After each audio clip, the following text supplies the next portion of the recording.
कि भगवान और हमारे बीच में दो पर्दे हैं, उन दो पर्दों को कैसे हटाया जाएगा।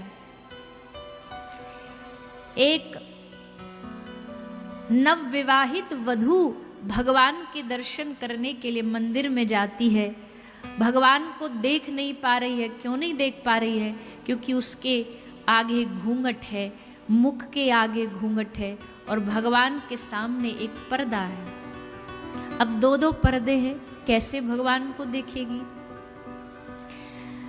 भगवान की तरफ, भगवान की साइड में जो पर्दा है वो तो भगवान कृपा करके अपने आप हटाएंगे, उसको कोई नहीं हटा सकता, वो तो भगवान हटाएंगे। पुजारी जी को थोड़ा प्रेरणा देंगे और पुजारी जी पर्दा हटा देंगे। पुजारी जी ने पर्दा हटा दिया पर दर्शन अब भी नहीं हो रहा, क्योंकि अभी एक पर्दा मुख पर लगा है।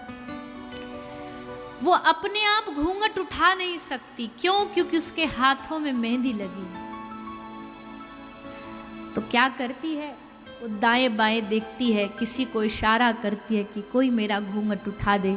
उसके दाएं में उसका पति बैठ खड़ा होता है, वो समझ जाता है कि ये पर्दा हटाने का बोल रही है। तुरंत वो पर्दा हटाता है, घूंघट हटाता है और जैसे घूंघट हटाता है दोनों पर्दे हटे और उस वधू को भगवान का साक्षात्कार हो जाता है, दर्शन हो जाता है। ठीक वैसे ही हमारे और भगवान के बीच भी दो पर्दे हैं। भगवान वाला पर्दा भगवान अपनी कृपा से हटाएंगे, उसका दुनिया में कोई और समाधान नहीं है। जब भगवान रीझेंगे तो रीझ करके वो पर्दा हटाएंगे। हमारे आगे भी एक माया का पर्दा डला है, उस पर्दे को हम हटा नहीं सकते। क्यों? क्योंकि हमारे हाथों में आसक्ति की मेहंदी लगी हुई है। तब जीव इधर देखता है, उधर देखता है, कोई मेरे इस पर्दे को हटाए, और तब उसको साइड में खड़ा हुआ अपना गुरु दिखाई देता है और गुरु अपनी कृपा से उसके माया के पर्दे को हटाता है। और जैसे दोनों पर्दे हटे उस जीव को भगवान का साक्षात्कार हो जाता है। सत्संग के द्वारा गुरु प्राप्त होता है और गुरु के द्वारा उस पर्दे को हटाया जाता है, तब भगवान का साक्षात्कार होता है।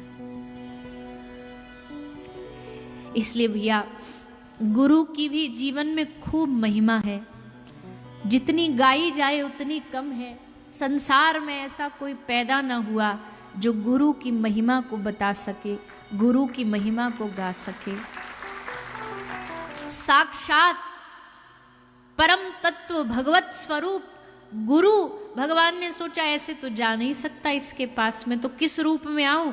तो वो भगवान ही स्वयं गुरु रूप में हमारे जीवन में पधारते हैं। इसलिए अपने अपने गुरु के प्रति निष्ठा, उनके प्रति समर्पण, उनसे निवेदन कि हे गुरुदेव मेरी इस माया की गांठ को खोलो और इस गांठ को ठाकुर जी के पीतांबर से बांध दो।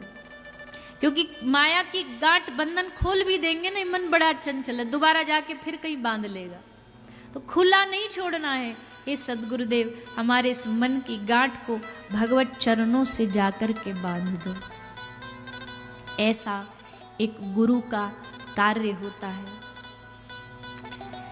तो भैया जीवन में गुरु के प्रति समर्पण, सत्संग, श्रवण और शास्त्रों का संग, ये करते करते करते एक दिन भगवान की कृपा होगी। ये मन इतना आसान नहीं है भगवान से जोड़ देना।